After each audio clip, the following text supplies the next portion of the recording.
What's going on, guys? Shane here. It's Coach PJ, and this is the second installment in our sparring strategy series. Today, we're going to be talking about targeting, the why behind the what when it comes to throwing your punches. Exactly. Why? Why throw straight punches? Why throw hooks and uppercuts? We're going to talk about specific areas on the head and the body, and then give you guys some drills that you can do to make sure that you're landing your punches more effectively. Let's take a look. Alright guys, so on the topic of targeting, PJ's job as the offender, as the person throwing punches, is to land his shots, obviously. But me, as in the defensive role, I'm trying to block these shots. I'm trying to use my shields. So what PJ has to do is get around these shields. He has to trick me. He has to use his fakes and feints. So talk a little bit about that, Coach. Well, generally speaking, in boxing, the places that you're going to land shots are going to be the head or the body. Not legally, you're not allowed to really land behind the back of the head or the spine, but there's a lot of specific targets that we can get to. Here's the how and the why. So let's just say, for instance, the body. Shane's body is really easy to hit. I'm not going to just throw punches aimlessly just to land for the sake of landing, but there's a few key spots in the body that I love to land that can actually cause some damage. One being the solar plex, which is simply accessed by a jab right in the middle of Shane's sternum. Hitting this shot right here is a great way to not only throw your opponent off balance, but it also sucks the air out of them. It kind of can deplete your opponent, and it can kind of stop them from coming forward at you. So setting it up is a great way. I'll actually throw the jab up a couple times, make my opponent think I'm only looking at his head, and when he's not looking, I'll shoot a nice stiff jab right in the center line when he's coming forward. If you do it well enough, you can actually time when your opponent's taking a deep breath out, and you get the win right out of them. Another great body shot that I love to hit is going to be the liver shot. It's a famous shot that everybody loves to throw low, can actually cripple people, get them to completely give up the fight. So a great way to set it up is to, again, keep my opponent's hands high and get that body open. So a great targeting aspect would be to throw punches to Shane's head where he'll actually believe I'm going up high. So I'll throw a jab, cross, maybe a hook up here, throw it again with a feint, and then drop down low to the body. Every single time, if you throw a specific shot, you can land the right one if you actually look and aim correctly. So the most famous body punch is the liver shot. It's going to be on the right side of the human body. So for most people, it's going to be your lead hook, your left hook. To set it up, I love to just keep my opponent occupied with that lead hand. I might even feint and drop down and throw the hook. You can also use your rear hand to extend and have him occupied there, dropping in underneath the hand. Or if Shane is southpaw, really simply put, I just use my rear hand to extend straight into the ribs. I can get him occupied by parrying the jab, feint, and then shoot it. Or if I'm really tricky, I can extend and hold out his jab, punch the hand out, and escape out to my rear side, safe from danger. Alright, so that's the body, guys, and just a general rule of thumb, like if you're trying to go to the body, just remember that our guard naturally rests right here. That's why we have our elbows in, protecting the ribs. So, what like PJ was saying is you got to get them to lift their arms up if you want to go to the body. You can probably just shoot a jab right in between the guard, or I can get them occupied up top, which is what Coach was saying. Get them to lift their arms up, and then boom, look what's open. Now we can start going to the body. And it's the same thing if you want to go to the head.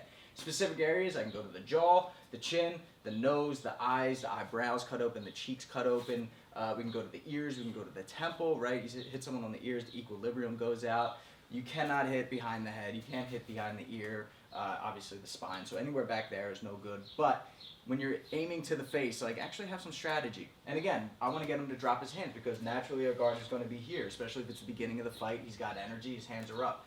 Think about it like this. I got straight punches that usually come straight down the guard, meaning in between his arms. So that's where my jabs and crosses go, right? If it's open, if he's got maybe a really wide guard, then I can probably sneak him in through.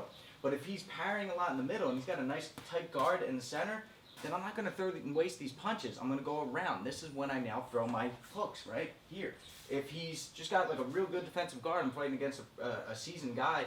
If I throw the jab and he keeps parrying here, look how he's parrying, and that's opening him up. Now I can start to see, what does he tend to do? What are the patterns? Now I can fake this, and that's how I get that opening, right? It wasn't there before, but when he parries, his guard's exposed, and now I got it. It's the same thing for an overhand, right? Like maybe I drop to the body, and look how that lowers his hands, and then I can come over top. Canelo uses this one all the time.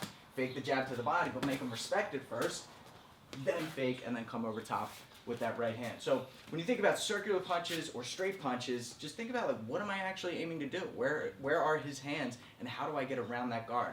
So if he's got a cut and you're trying to open that up a little bit more, then try to get to that area. If you know he's got a soft chin, you want to try to put him down, go for that. If you're going for the ears, you're going for the temple. Again, so have strategy behind that. And a great way to practice actual targeting, PJ is going to share a drill with us now, and all you need are some Post-it notes. For this drill, to practice targeting, all you need is a Post-it note, some markers, and a partner that's willing to help you get better. Now, for the sake of this drill and the angle, Shane's actually going to stand in a southpaw stance. But what I've done is align some numbers on this wall in a random order. You can put them on a wall, on a bag. Either way, we're going to help practice our targeting by landing quick shots.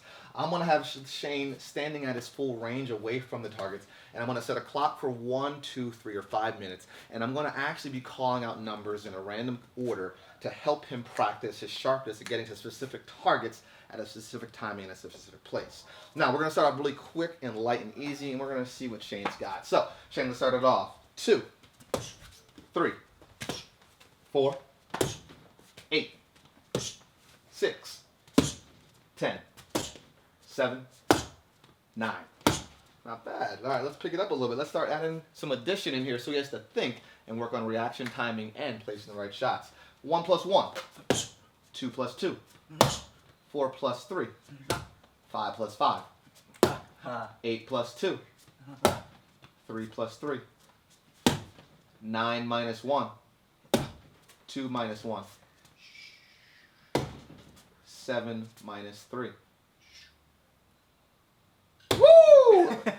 Now, that drill is quick and light, and we just did about 50 seconds there. You can actually start to change it up and start challenging your partners in better ways by actually adding some addition, some division, some multiplication in. So there you go, a great drill to help you work out where your targeting is and actually help you out with your reaction and your quickness. Now, that's a drill if you have a partner. If you don't, here's a solo one.